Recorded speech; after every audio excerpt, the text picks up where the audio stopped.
parler du roman La joie de vivre d'Émile Zola.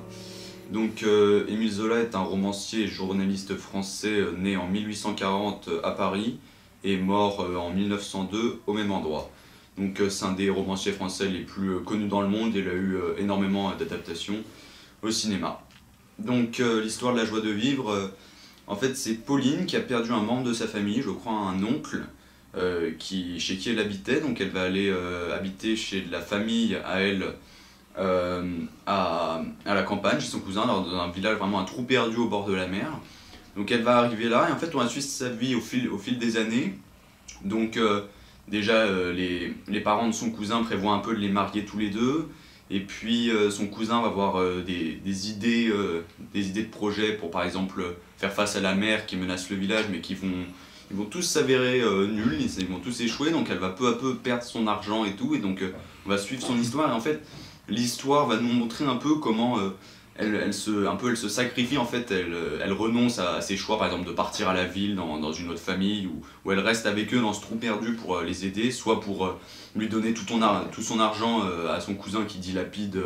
en actions insensées, ou alors elle restera aussi auprès de son oncle qui a la goutte et qui est malade, et voilà, le livre raconte un peu les choix qu'elle va faire de rester auprès de sa famille, de sacrifier pour eux, à la place d'aller mener une autre vie ailleurs, loin de ce village. Donc, moi j'ai beaucoup aimé ce livre de Zola aussi. Alors, j'avais lu L'Assommoir peu de temps avant, celui-là est mieux parce que il est moins déprimant, c'est un peu moins horrible, parce que bon, L'Assommoir, il y a l'alcoolisme et tout, voilà, c'est un peu la déchéance, le destin figé, et à la fin c'est un peu horrible. Alors celui-là, ça se termine moins comme ça, mais bon, c'est un peu déprimant en même temps aussi de voir qu'en fait, bon, elle sacrifie toute sa vie, elle va rester toute sa vie dans ce trou perdu, déjà pour son cousin, déjà à la base il devait se marier, puis finalement il va se marier avec une autre fille et ils vont vivre ensemble sous le même toit, donc elle sacrifie tout pour lui, et en fait, ce cousin c'est un peu un imbécile, hein, on peut le dire. Bon, il a des projets qui s'avèrent véreux soi, mais en plus, il fait plus rien, il prend plus goût à rien, il est jamais content de rien, donc c'est un peu déprimant de voir comment elle se sacrifie pour tout en fait, et en ayant un peu rien dans l'échange, hein, parce qu'elle perd tout son argent, elle en avait quand même pas mal, mais à force, voilà. Bon, c'est toujours très bien écrit, hein, comme L'Assommoir aussi, ça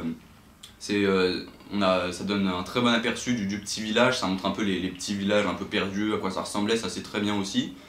Bon, l'histoire intéressante quand même, voilà, un peu déprimante, mais bon, c'est toujours très bien écrit, il y a toujours un peu cette atmosphère qu'on retrouve dans Zola, donc